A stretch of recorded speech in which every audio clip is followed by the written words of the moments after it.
이제 말씀의 제목은 하나님의 말씀의 신체적, 정신적인 효과에 대해서 함께 살펴보기 원합니다. 저희가 이제 이 말씀의 효과에 대해서 지난주에 한번 다뤘죠. 말씀의 효과가 지난주에 말씀에서 말씀은 우리에게 믿음을 준다. 그렇죠? 그리고 말씀은 우리에게 말씀은 하나님의 씨로서 우리에게 하나님의 생명을 우리에게 주고 우리에게 영원한 생명을 준다. 이 말씀을 했고, 그리고 마지막으로 하나님의 말씀은 우리의 영혼이 성장할 수 있는 영적인 영양분을 공급해 준다. 네, 이렇게 세 가지를 지난주에 살펴보았습니다. 그래서 오늘 말씀에서는 이제 그 하나님의 말씀이 우리에게 어떤 구원을 주고 영원한 생명을 줄 뿐만 아니라 이 하나님의 말씀이 우리의 신체적인 또 육체의 건강에도 동일하게 영향을 주고 효과가 있다. 그리고 우리의 정신세계에도 하나님의 말씀이 효과가 있다 하는 말씀을 함께 살펴보기 원합니다. 그래서 오늘 그 대표적인 말씀이, 물론 하나님의 말씀이 다 그런 사실을 말씀하고 있지만 더 분명하게 드러나고 있는 말씀이 바로 이제 오늘 말씀 읽었던 잠언서 4장 20절부터 23절 말씀입니다. 우리 다시 한번 같이 읽어보겠습니다. 같이 합독 한번 해보겠습니다. 시작. 내 아들아, 내 말에 주의하며 내가 말하는 것에 내 귀를 기울이라. 그것을 내 눈에서 떠나게 하지 말며 내 마음속에 지키라. 그것을 얻는 자에게 생명이 되며 그의 온 육체에 건강이 됨이니라. 모든 지킬 만한 것 중에 더욱 내 마음을 지키라. 생명의 근원이 이에서 남이니라. 아멘. 네, 그래서 어떤 목사님이 이 잠언서 4장 20절부터 22절 말씀을 하나님의 약병 이렇게 불렀습니다. 하나님의 약병. 그래서 하나님의 약병이기도 하고 하나님의 처방전이기도 합니다. 우리 육체 질병을 가지고 있는 모든 사람에게 하나님이 주시는 처방전의 말씀이기도 합니다. 그래서 하나님은 결국은 우리의 인생의 문제를 해결하실 때 무엇으로 해결하시죠? 네, 말씀으로 해결하십니다. 그렇죠? 우리의 환경도 하나님의 말씀으로 해결하십니다. 그렇죠? 하나님은 아무것도 없는 온 우주를 창조하실 때도 처음으로 하신 말씀이 빛이 있으라 이렇게 말씀하셨는데, 이 말씀을 통해서 아무것도 없는 무에서 유가 창조되었습니다. 그렇죠? 칠흑 같은 아무것도 없는 온 우주에 빛이 생기기 시작하고 해와 달과 별들과 또 지구가 생기고 그 안에 모든 동식물들이 하나님의 말씀으로 지어졌습니다. 아멘. 그렇다면 거기에 만약에 어떤 문제가 발생했다면 그 문제의 해결책도 결국은 하나님의 말씀입니다. 아멘. 그래서 우리 시편 107편 말씀 한번 찾아보겠습니다. 시편 107편 17절부터 20절.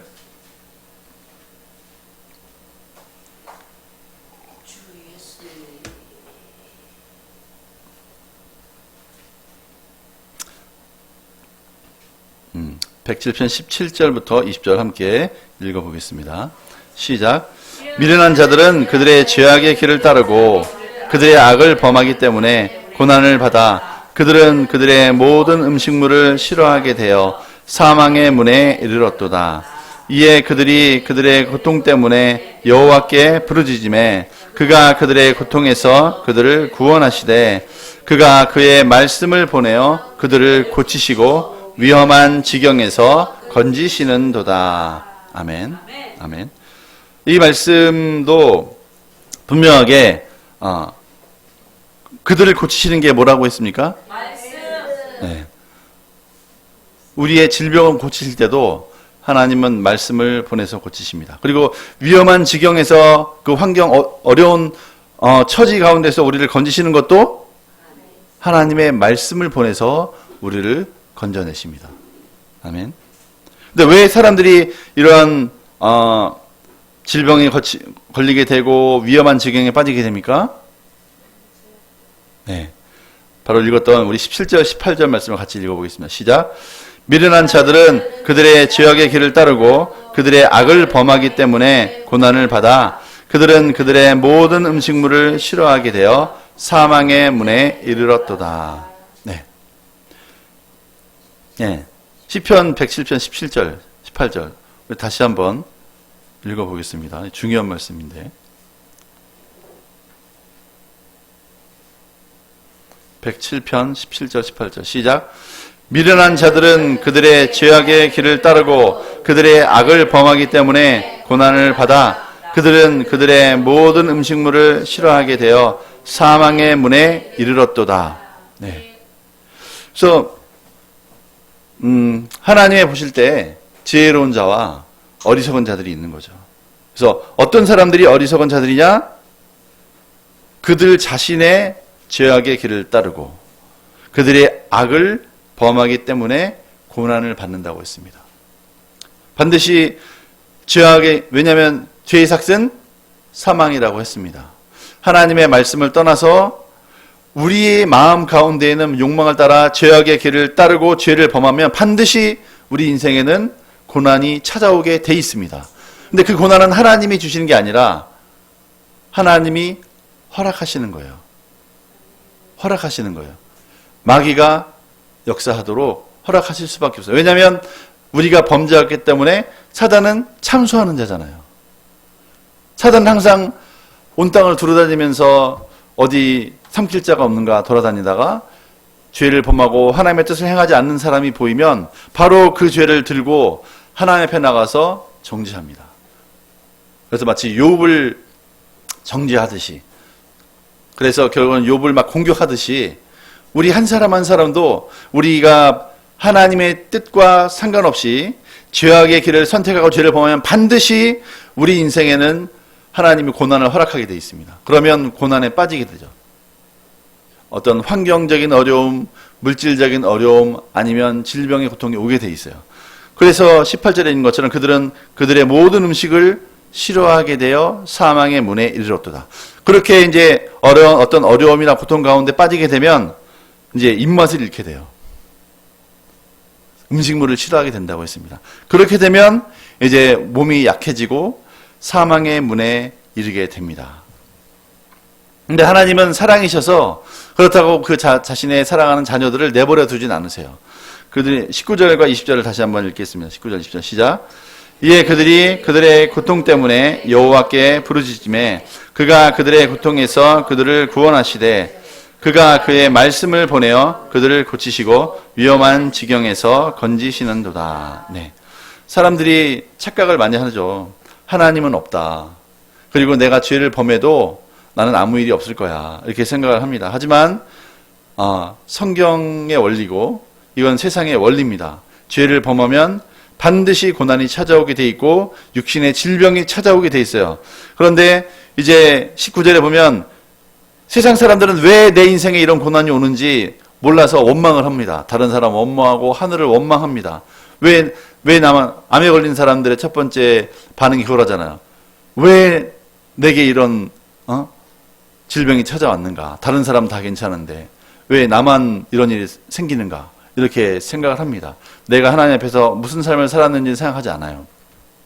그런데 하나님의 자녀들은 이에 그들의 고통 때문에 여호와께 부르짖는다고 했습니다. 하나님을 아는 하나님의 자녀들은 그때 이제 돌이킬 수가 있죠. 내가 하나님을 배반하고 하나님의 뜻을 저버리고 죄악을 선택했기 때문에 이런 일이 찾아왔건 하나님 나를 불쌍히 여기소서. 그리고 그 고통 가운데 하나님 제가 이런 죄 가운데 더 이상 있지 않겠습니다. 돌이킵니다. 회개를 하면 소망이 있는 거죠. 근데 회개를 하지 않으면 세상 사람하고 똑같은 운명을 맞이할 수밖에 없는 거예요. 근데 회개를 하면 하나님이 그들을 구원하시는데 그들을 구원하시는 방법이 한 가지가 있는 거죠. 하나님 어떻게 우리를 그런 고난과 질병 가운데서 우리를 구원하시느냐? 바로 20절 말씀 다시 한번 읽겠습니다. 시작.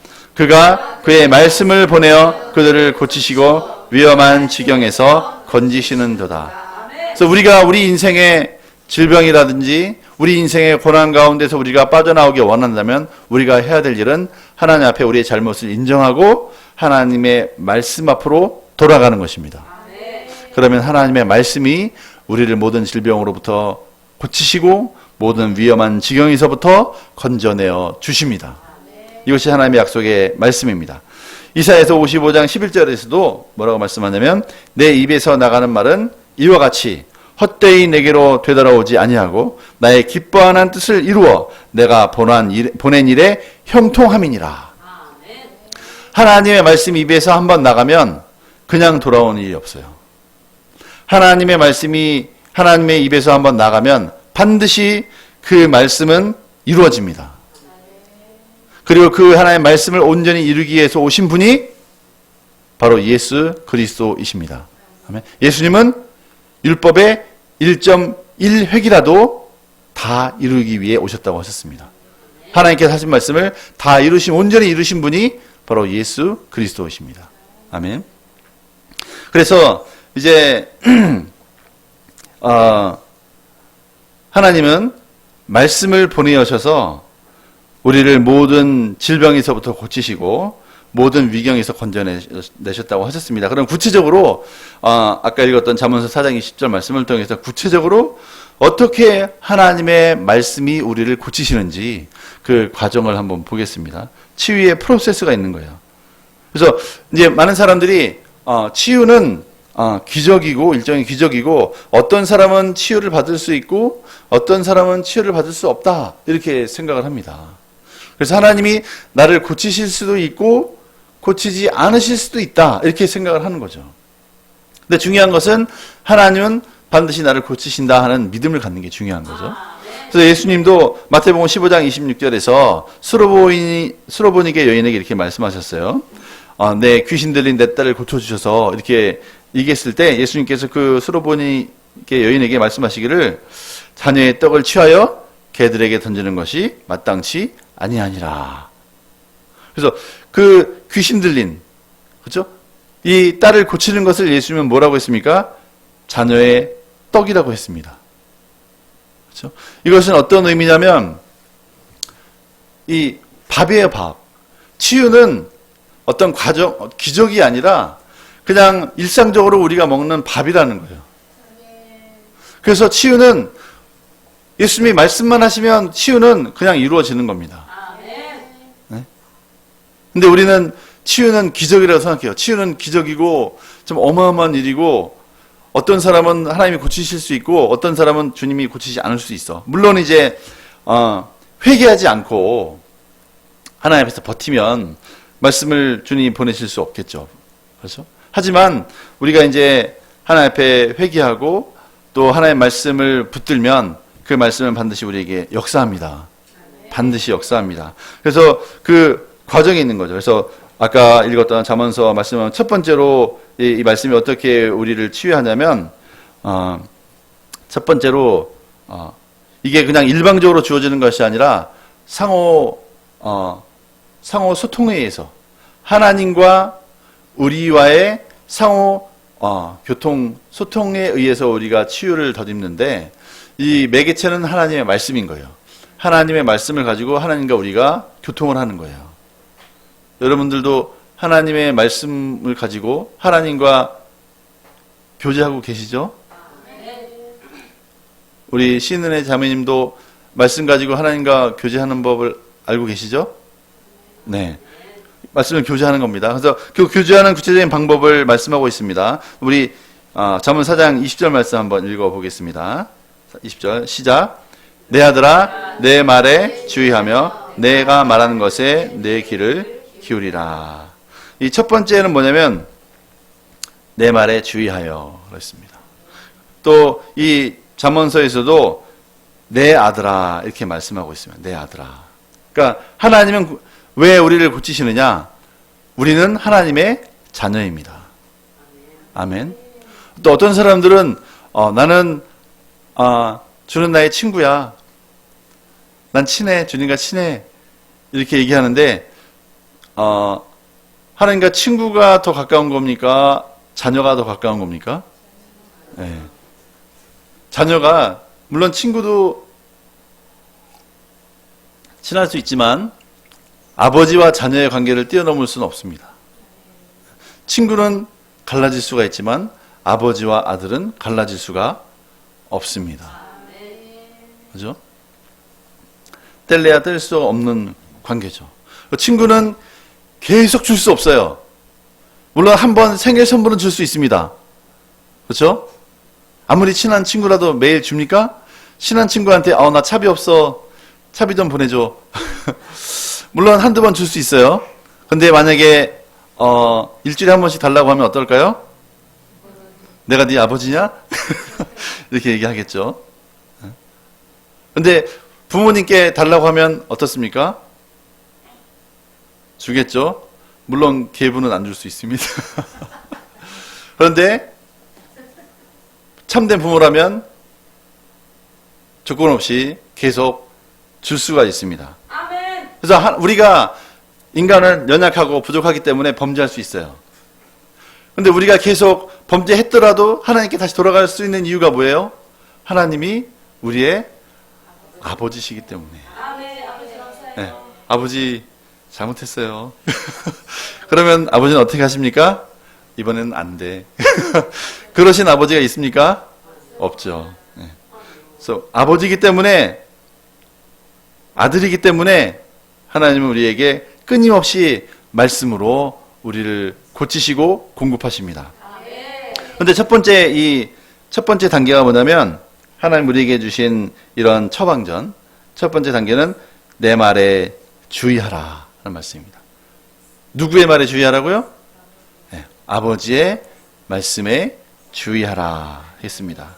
이 주의하라는 것은 주의를 집중해라 이런 말씀입니다. 그래서 이게 마음의 절반은 성경에 있고 절반은 다른 데 가 있으면 이게 주의하는 게 아니죠. 지금 이렇게 말씀을 듣고 있는데 마음 절반은 이게 절반은 말씀을 듣는 것 같은데 절반은 이 예배 끝나고 있다가 만나야 될 친구가 뭘 먹을까?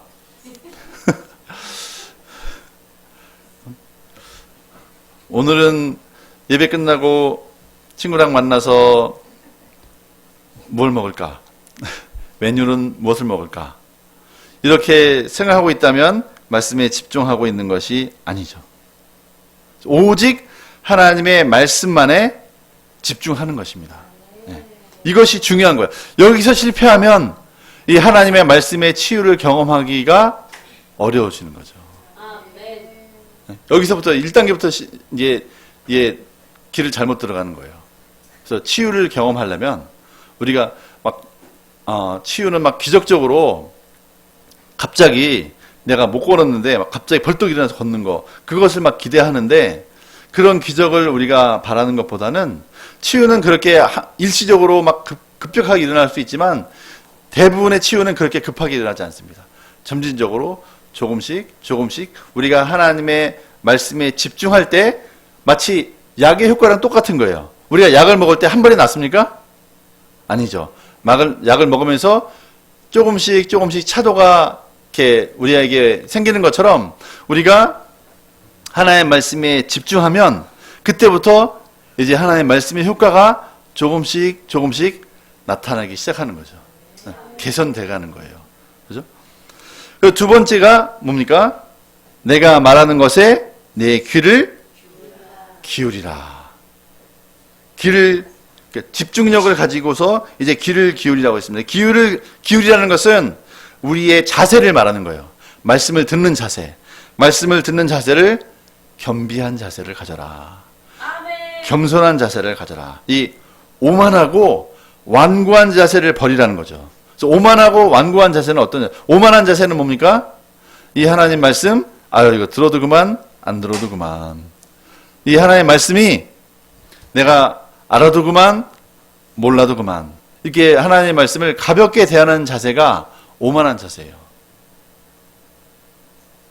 그리고 친구의 말보다도 세상 사람들의 말보다도 말씀을 더 경시하는 것이 오만한 자세입니다. 그죠? 내 세상 친구, 하나님 믿지도 않는 내 친구의 말을 하나님 말씀보다 더 유념하는 거예요. 친구. 그리고 하나님과의 약속보다 친구와의 약속을 더 소중하게 여기는 거예요. 그리고 하나님과의 약속보다 세상 사람과의 약속을 더 소중하게 여기는 거예요. 그것은 바로 하나님 말씀 앞에 오만한 자세인 거예요. 그리고 이 완고한 자세, 완고한 자세는 내 고집을 꺾지 않는 자세예요. 내 고집이라는 것은 뭐냐면 세상 친구의 말, 어떤 세상 믿지 않는 세상 선생님의 말, 세상의 가르침, 인터넷을 통해서 얻게 된 어떤 정보, 그런 것을 통해서 종합한 내 결론을 하나님 말씀보다 더 우위에 두고, 하나님 뭐라고 말씀하셔도 싫어, 하나님 뭐라고 말씀하셔도 아니야, 이렇게 거절하는 자세의 이런 완고한 자세입니다. 그래서 우리가 귀를 기울이려면 이런 오만한 자세, 완고한 자세를 버려야 됩니다. 그리고 귀를 기울이는 자세는 말씀이 뭐라고 하는지 내가 한번 잘 배우고 깨닫고 한번 순종해 봐야지 하는 받아들이는 자세를 말하는 거죠. 네. 그런데 이게 이런 자세가 우리의 운명을 가릅니다. 우리 운명을 갈라요. 이스라엘 백성의 운명도 여기서 갈라졌어요. 이 자세에서. 계속 제가 지난번에도 말씀에 대한 태도가 말씀이 우리에게 역사하는 것을 결정한다고 했잖아요. 동일합니다. 그래서 이스라엘 백성들의 역사를 봐도 그들의 말씀을 대하는 자세 때문에 쫄딱 망한 거예요. 우리 한번 시편 78편 말씀 한번 찾아보겠습니다. 시편 78편.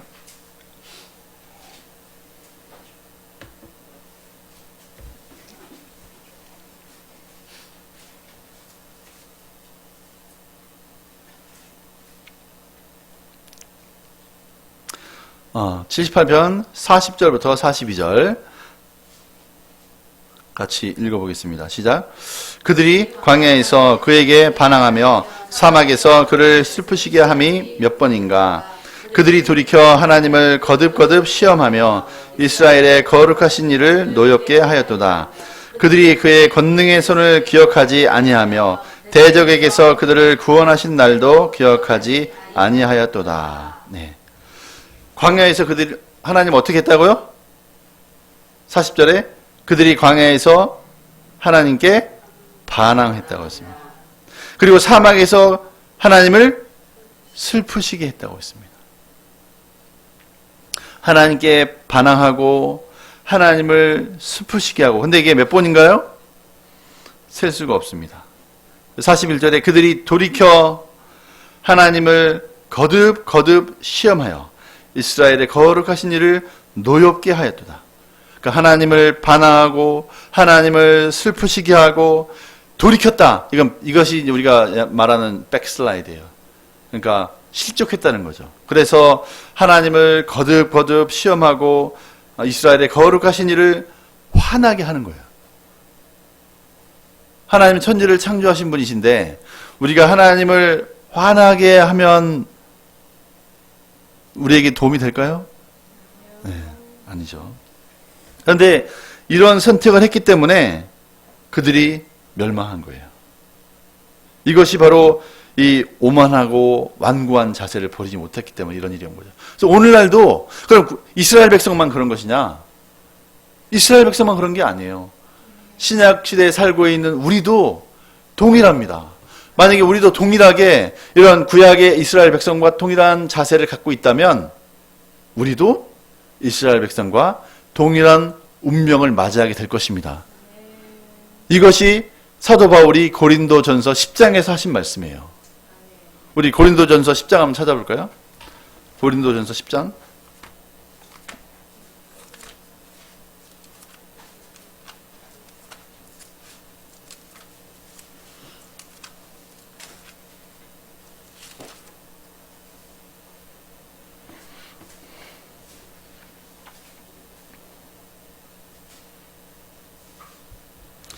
고린도전서 10장 1절부터 6절까지 같이 합독해 보겠습니다. 시작.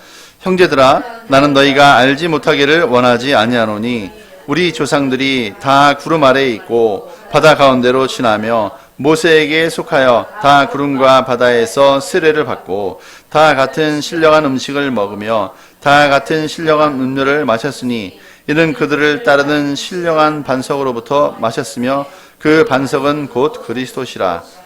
그러나 그들의 다수를 하나님이 기뻐하지 아니하셨으므로 그들이 광야에서 멸망을 받았느니라. 이러한 일은 우리의 본보기가 되어 우리로 하여금 그들이 악을 즐겨한 것 같이 즐겨하는 자가 되지 않게 하려 함이니. 아멘. 그리고 11절도 같이 읽겠습니다. 11절 시작. 그를 일어난 이러한 일은 본보기가 되고 또 한 말세를 만난 우리를 깨우치기 위하여 기록되었느니라. 이 구약의 모든 기록이 이스라엘 백성을 위해서 기록된 거라고 우리는 생각했는데 사도 바울이 뭐라고 했냐면 이 구약에 기록된 모든 기록들은 말세를 만난 우리를 위해 본보기가 되고 또 말세를 만난 우리를 깨우치기 위해 기록되었다고 했습니다. 그렇게 되지 말라고. 그렇죠? 그래서 우리도 이런 구약의 이스라엘 백성과 같이 하나님을 원망하고 하나님을 시험하고 또 우리의 완악한 마음으로 계속해서 하나님의 말씀을 거절하면 이스라엘 백성처럼 될 수밖에 없다고 말씀하고 있습니다. 그렇기 때문에 우리가 우리의 하나님의 말씀에 주의를 기울이고 귀를 기울이는 것은 너무 중요합니다. 네. 그래서 우리 사람마다 구약 성도들은 이런 죄악된 본성으로 그리고 율법으로 하나님을 거역했어요. 그래서 하나님 보내신 예수님조차도 죽였습니다. 그렇죠? 근데 오늘날 우리도 마찬가지예요. 오늘날 우리도 우리가 가지고 있는 편견, 선입견이 있어요. 그래서 내 생각과 다르거나 내가 가지고 있는 어떤 사고의 범위를 넘어서면 성경의 가르침을 거절합니다. 그렇죠? 그래서 생각해 보세요. 내가 성경 말씀을 거절한 적이 있습니까? 없습니까? 네. 거절합니다. 왜 거절하냐? 내가 생각할 때 이해가 잘 안 돼요. 그럼 거절하는 거예요. 그리고 내가 생각할 때 아직은 내가 지키고 싶지 않아요. 그럼 거절합니다. 그렇죠? 나는 지금 이 말씀 지키고 싶지 않아. 그리고 거절합니다. 그렇죠? 그리고 나는 이 말씀이 무슨 말씀인지 모르겠어. 그리고 거절합니다. 우리가 정상적인 하나님의 자녀라면 우리가 하나님의 말씀이 잘 이해가 안 되면 이해가 될 때까지 이게 무슨 뜻인지 읽고 묵상하고 기도하고 그래서 그 말씀을 깨닫고 준행하기 원하겠죠. 그런데 이제 그런 자세를 갖지 못하고 이제 말씀에 주의하지 않고 귀를 기울이지 않는 거죠. 그러면 이 말씀이 우리에게 준 혜택을 경험하지 못하는 거예요. 아멘. 네. 그리고 우리 21절 같이 읽겠습니다. 네. 졸리신 분은 일어나셔도 돼요. 네. 21절 같이 읽겠습니다. 시작. 그것을 내 눈에서 떠나게 하지 말며 내 마음속에 지키라. 네. 네. 눈에서 떠나지 말라고 했습니다. 영국의 유명한 목사님이셨던 스밀스 위글스워스 목사님이 뭐라고 했냐면 많은 그리스도인의 문제가 바로 영적인 사시이기 때문에 그렇다. 눈은 두 개인데 하나는 그리스도인임에게도 불구하고 한눈으로는 말씀을 보고 한눈으로는 주님을 봐요. 근데 한눈은 어딜 보나요? 네, 한눈은 세상을 보는 거죠. 그래서 카멜레온처럼 따로 놀아요. 카멜레온처럼 눈이 따로 놉니다. 사팔뜨기. 네. 사팔뜨기가 되는 거예요. 어디를 보는지 몰라요. 그죠? 그래서 우리가 하나님의 약속의 말씀을 보고 이렇게 치유를 받아야 되는데 이런 치유의 약속의 말씀을 보고 한눈으로는 치유의 약속의 말씀을 보면서도 또 한쪽 눈으로는 치유받지 못한 그리스도인들을 보는 거야. 그런 경험들을 보는 거야. 그러면서 믿음이 흔들려요. 그래서 결국은 치유를 경험하지 못하게 됩니다. 그리고 이 네 번째는 이제 그것을 내 마음속에 지키라 하고 말씀하고 있습니다. 그래서 성경은 우리 마음과 건강의 관계에 대해서도 말씀하고 있는 거죠. 그래서 말씀을 결국에는 그래서 눈으로 열심히 보고 집중해서 보고 귀를 기울이고 눈에서 떠나지 않게 할 때 그때 그 말씀이 마음속에 들어오는 거예요. 이렇게 말씀에 집중하고 귀를 기울이고 눈에서 떠나지 않게 하는 이런 일련의 과정이 없이는 말씀이 내 마음에 들어올 수가 없습니다. 반드시 말씀이 내 마음에 들어오려면 내가 열심히 듣고 눈으로 보고 입으로 고백하고 하는 이런 과정이 반드시 있어야 돼요. 일련의 과정이. 그것이 한 달이든 두 달이든 세 달이든 1년이든 2년이든 이러한 과정이 우리 인생 가운데 반드시 있어야 이 말씀이 내 마음에 들어오게 됩니다. 그러니까 결국에는 내 생각이 하나님의 말씀이 설득될 때 말씀이 내 마음에 들어와요. 안 그러면 내 마음은 말씀을 쳐냅니다. 근본적으로 사람의 마음에 뭐가 있다고요? 악한 생각. 그죠? 살인, 간음, 도적질, 거짓말. 또 그다음에 회방이 바로 블레스페미. 하나님을 거역하는 것, 신성 모독이에요. 그러니까 모든 사람의 마음 가운데는 이런 것이 들어가 있어요. 그래서 내가 이러한 과정, 하나님의 말씀에 집중하고 눈으로 떠나지 않게 하고 귀로 계속 듣는 과정이 없으면 자연적으로 내 마음은 하나님의 말씀을 쳐내요. 그래서 이런 과정을 가지고 내가 설득될 때, 나의 마음은 악하고 하나님의 말씀은 선하시구나. 그죠? 그래서 나의 생각보다 하나님의 말씀이 더 옳구나. 이렇게 설득이 될 때 하나님의 말씀을 우리가 우리 마음 가운데 지킬 수가 있습니다. 아멘. 네. 그래서 시편 43편 8절 말씀에 너희는 여호와의 선하심을 맛보아 알지어다. 그에게 피하는 자는 복이 있도다. 이렇게 말씀하고 있습니다. 현대 의학이 아무리 발전하고 또 뛰어난다 할지라도 한계가 있습니다. 물론 뛰어나지만 한계가 있어요. 그래서 세상에서 주는 약에는 부작용이 있어요.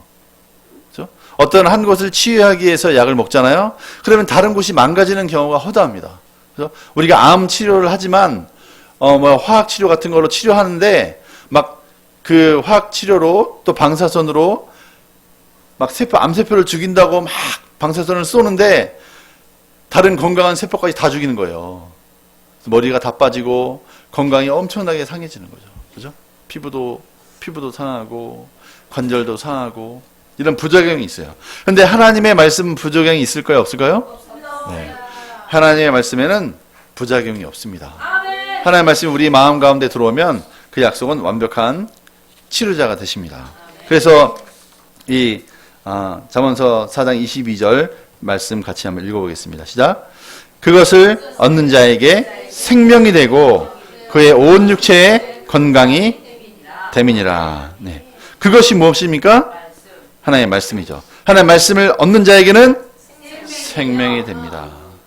그리고 우리의 생명이 될 뿐만 아니라 온 육체에는 건강이 됩니다. 여러분 요즘 피곤하세요?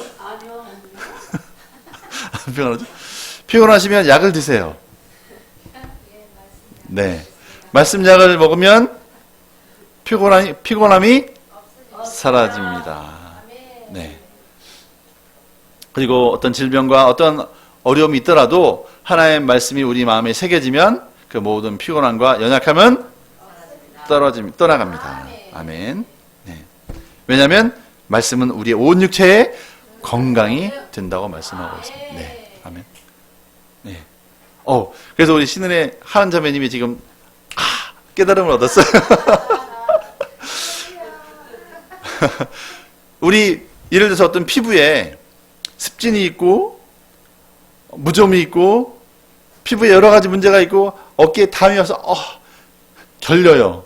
그러면 주사를 맞고 약을 먹을 수도 있습니다. 효과가 있을 수도 있어요. 그런데 더 완벽한 약은 하나님의 말씀입니다. 내가 말씀을 먹으면 내 발에 있는 모든 무좀도 떠나갑니다. 습진도 떠나갑니다. 네. 그죠? 네, 치통도 떠나갑니다. 모든 문제는 해결됩니다. 아멘. 예, 이러한 믿음을 가지고 우리가 말씀을 먹는 것이 중요한 거죠. 네. 그리고 이제 이 하나님의 말씀이 우리 육체에만 영향을 줄 뿐만 아니라 우리의 정신 세계에게도 하나님의 말씀이 영향을 주는 거예요. 우리의 정신이 티미하고 무기력하고 삶에 의욕도 없고 왜 살아야 되는지, 아유 피곤해, 인생 왜 태어났지 내가, 이렇게 사는 사람들은 정신적으로 피폐해진 거예요. 내가 사는 의미도 없고 사는 목적도 없고 내가 왜 살지? 뭐 때문에 왜 내가 열심히 성경을 보고 또 공부도 해야 되지? 이렇게 생각한다면 그것은 내가 마귀에게 엄청나게 영적으로 두들겨 맞은 거예요. 네. 그래서 거기서 우리가 깨어나려면 우리의 정신 세계가 이제 하나의 말씀으로 깨어나야 돼요. 아멘. 여러분 어때요? 여러분 마귀에게 두들겨 맞았습니까?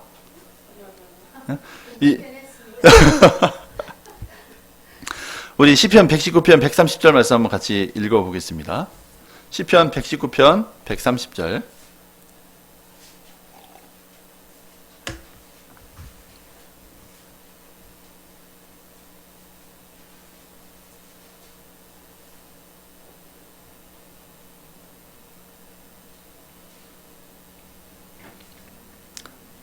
같이 130절 시작. 주의 말씀을 열면 빛이 비치어 우두한 사람을 깨닫게 하나이다. 네. 그러니까 하나님의 말씀은 빛이 있고 깨달음을 준다는 거예요. 세상에 여러 가지 교육이 있습니다. 고등교육을 받아요. 그래서 정말 한국 사람들은 교육에 대한 열정이 뛰어나죠. 진짜 최고의 대학에서 최고의 교육을 받기 위해서 미국도 영국도 호주도 전 세계를 마다하지 않고 배우러 나갑니다. 그런데 그 세상 교육이 뛰어난다 하더라도 그 세상의 교육 안에는 빛이 없습니다. 그리고 진정한 깨달음이 없어요. 그래서 무엇이 진리인지 무엇이 거짓인지 세상의 이 교육은 우리에게 깨달음을 줄 수가 없습니다. 우리에게 그 빛을 줄 수 있는 유일한 것은 하나님의 말씀입니다. 아멘. 아멘. 세상 교육은 결론이 뭔지 알아요? 세상 교육의 결론은 한번 찾아보겠습니다. 시편 14편 말씀 찾아보겠습니다. 시편 14편 1절.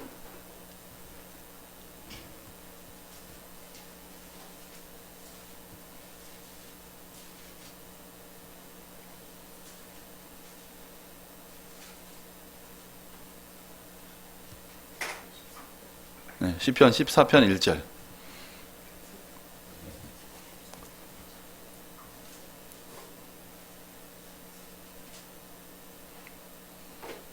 같이 읽겠습니다. 시작. 어리석은 자는 그 마음에 이르기를 하나님이 없다 하는도다. 그들은 부패하고 그 행실이 가증하니 선을 행하는 자가 없도다. 이 동일한 말씀이 시편이 3개나 있어요. 시편 53편 1절에도 있고 시편 10편 4절에도 있어요. 어리석은 자는 그 마음에 이르기를 하나님이 없다 하는도다. 그 세상에서 여러 가지 학문을 배우는데 세상에서 배우는 최첨단의 학문의 그 기본이 뭔지 아십니까? 그 기본이 뭐냐면 진화론이에요. 그래서 세상에 가장 뛰어난 천체 물리학에도 빅뱅 이론, 그 빅뱅 이론도 진화론에 기반을 두고 있어요. 세상의 모든 과학에도 그 기반이 진화론에 기반을 두고 있어요. 진화론의 기반은 뭡니까? 세상을 하나님이 만들지 않았다는 거예요. 저절로 만들어졌다는 겁니다. 진화론의 기본은 하나님이 없다 하는 것입니다. 세상 학문의 기본이 하나님이 없다 하는 기본을 가지고 세상 학문을 배우는 거예요. 그래서 하나님이 있다 이렇게 말을 하면 비이성적이고 무식하고 대화가 안 되는 꼴통으로 세상 사람들은 보는 거죠. 그래서 오늘날도 분위기가 어때요? 대한민국의 분위기도 교회 다닌다 하면 너 바로 네가 교회를 다녀? 이런 분위기가 돼가는 거죠. 그래서 대놓고 친구들 앞에 나 교회 다녀. 나 오늘 주일 예배 봤어. 이렇게 말할 수 없는 분위기가 됐어요. 그죠? 지금 우리가 나가서 친구한테 나 오늘 예배 드리고 왔어. 그러면 친구들이 뭐라고 할 거야? 아주 끔찍한 벌레 보듯이 보겠죠. 반역자, 배신자, 그죠? 나라를 팔아먹는 놈, 그죠? 아주 나쁜 사람으로 인식이 돼가고 있습니다. 네. 그 세상 교육의 결론은 항상 뭐예요? 세상 교육의 결론은 무신론이에요. 하나님은 없다. 그리고 그 무신론만으로 하면 너무 무식한 것 같아서 불가지론 이렇게 얘기합니다. 불가지론. 불가지론이 뭐냐면 우리 인간의 지성으로는 신이란 존재를 결코 인식할 수 없다. 이게 불가지론이에요. 변종된 무신론이죠. 변질된 무신론이에요.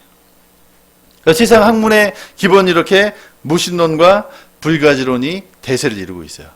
그래서 내가 사귀는 세상 친구들은 다 이렇게 하나님이 없다 하는 기반 위에 공부하고 배우고 그 위에 사상을 쌓아가고 있는 사람들입니다. 그래서 하나님이 없다 하기 때문에 자연스럽게 그들의 행동은 부패하게 되고 행실은 가증하게 됩니다.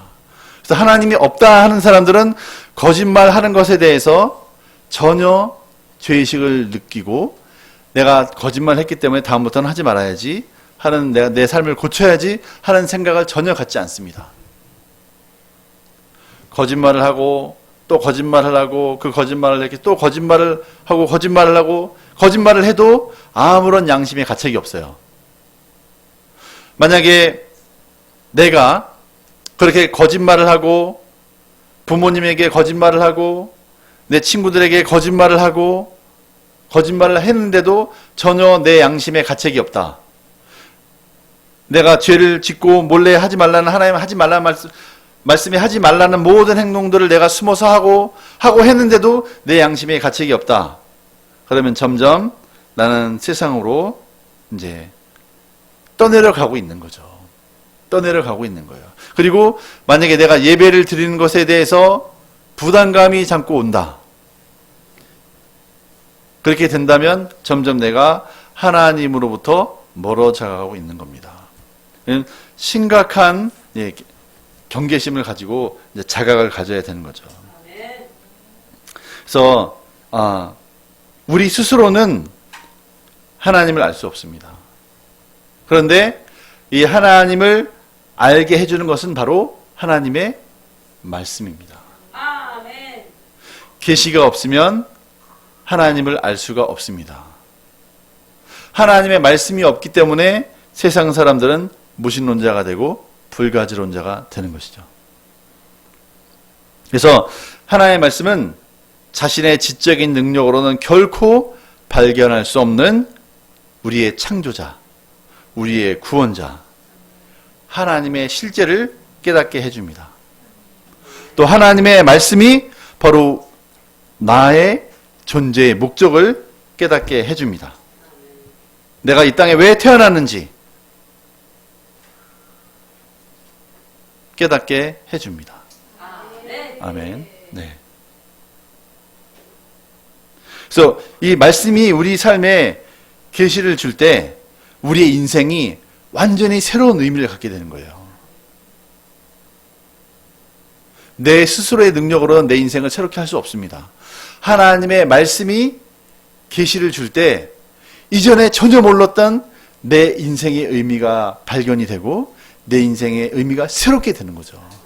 아멘. 그래서 이 하나님의 말씀에 의한 계시가 우리 인생에 찾아오기 전까지는 우리 인생은 사실은 짐승하고 똑같은 거예요. 말씀이 계시, 말씀이 빛을 비추어주고 우리를 깨닫게 해주기 전에는 우리 인생은 개나 고양이나 돼지나 다를 게 없어요. 그래서 결국에는 우리는 항상 먹습니다. 먹기 위해 살아요. 놀기 위해 삽니다. 그리고 맛있는 거 먹으면 행복하다고 생각하죠. 그리고 좋은 집에 살면 행복하다고 생각합니다.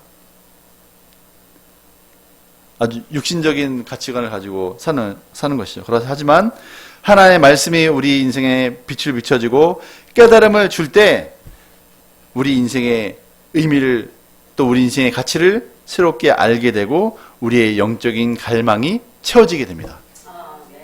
아멘. 그래서 우리 세상 학문은 우리에게 참된 만족을 주지 못합니다. 공부를 아무리 열심히 해봐야 인생은 동일하게 공허합니다. 또 세상의 오락은 아무리 많이 해도 참된 만족이 없습니다. 우리 신정 군 컴퓨터 게임을 예를 들어서 한 밤새도록 게임을 했다. 그러면 내 마음이 채워집니까? 안 채워져요. 24시간을 하루 종일 게임을 해도 막 재밌을 것 같죠? 그래서 내가 게임에서 그죠? 게임에서 내가 승리를 해도 참된 만족은 내게 없습니다. 그죠? 그리고 여행을 다니고 우리가 예를 들어서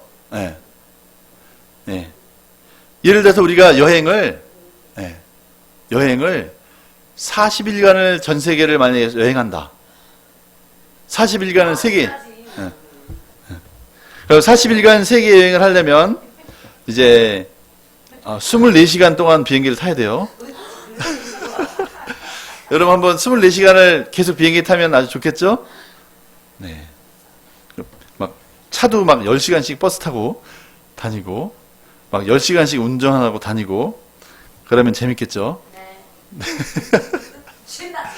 네. 신나겠죠? 네. 한번 24시간 비행기 한번 타보실래요? 24시간 타봤어요?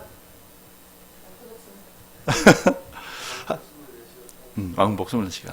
가면서 한 열 몇 시간 비행기 타보시니까 어때요? 재밌어요? 네. 영화 세개 보니까 순삭. 네. 그러면 계속 타세요. 네. 그래서 우리가 성경을 진지하게 집중해서 읽기 시작하면 이 말씀 안에서 나의 구원을 발견하게 됩니다.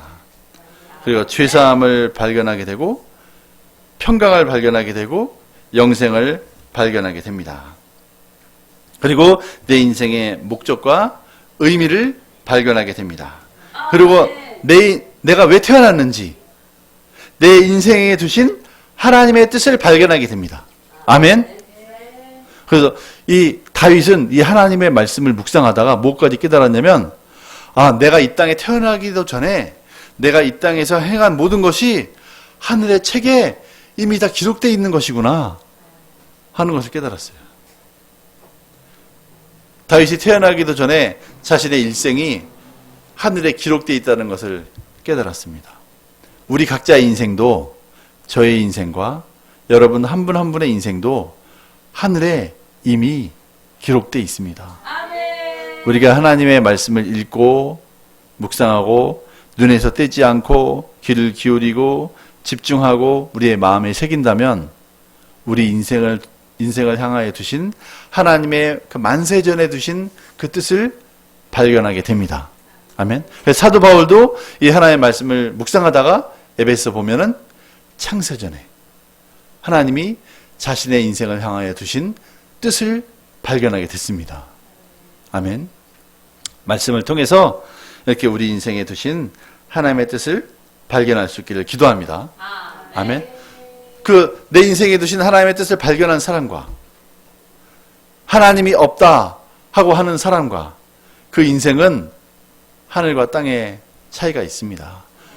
세상적인 눈으로 볼 때 어느 사람은 하버드를 나오고 세계 최고의 교육을 받은 것 같지만 그 사람의 마음 가운데는 하나님이 없다 하는 생각으로 가득 차 있고, 하나님의 말씀을 눈에서 떠나지 않게 하고 귀로 듣고 마음에 새긴 사람의 마음에는 하나님의 말씀에 빛이 있고 깨달음이 있습니다. 아멘. 그것은 하늘과 땅의 차이처럼 큰 차이입니다. 아멘. 그래서 이 하나님의 말씀이 우리에게 이렇게 건강을 주고 영생을 주고 빛을 주고 깨달음을 줍니다. 그래서 우리 하나님의 말씀은 우리의 모든 전 인격에 이렇게 영향을 주는 거죠. 아멘. 결론적으로 우리 히브리서 4장 12절의 말씀을 보면 하나님의 말씀은 살아있고 활력이 있어서 좌우의 날선 어떤 검보다 예리하여 혼과 영과 및 관절과 골수를 찔러 쪼개기까지 하며 또 마음의 생각과 뜻을 감찰하신다고 말씀하고 있습니다. 하나님의 말씀은 우리의 혼과 영을 찔러 쪼개기도 하고 관절과 골수를 찔러 쪼개서 거기에 있는 악한 질병들을 잘라내버리시는 거죠. 말씀이. 그죠? 우리 생각 가운데 있는 이러한 하나님의 말씀을 거역하는, 그리고 하나님의 말씀보다 내 생각을 더 높이 두는 그런 생각들을 우리가 극복하고 하나님의 말씀에 설득되는 것이 너무나 중요합니다. 아멘. 그렇게 하면 우리는 결코 질병 가운데, 하나님의 저주 가운데 빠지지 않습니다.